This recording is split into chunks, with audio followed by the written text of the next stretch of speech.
we should bear in mind that we don't have a capitalist system. And no capitalist system has ever survived. It would self-destruct in 5 minutes.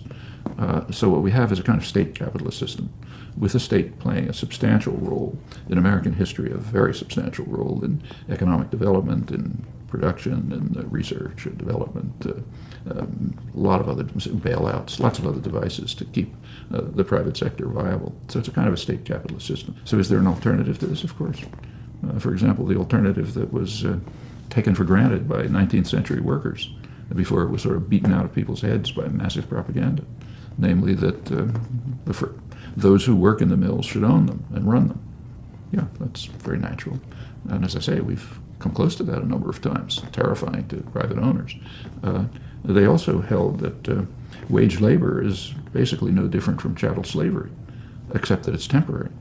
And that was such a popular idea that it was a position of the Republican Party that Abraham Lincoln espoused it.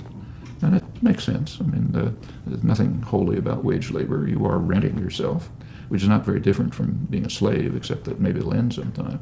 But those aren't laws of nature. Those are political decisions, social, economic, and political decisions. They can be made differently. If they're made differently enough, we'll be moving towards a kind of an anarchist type society.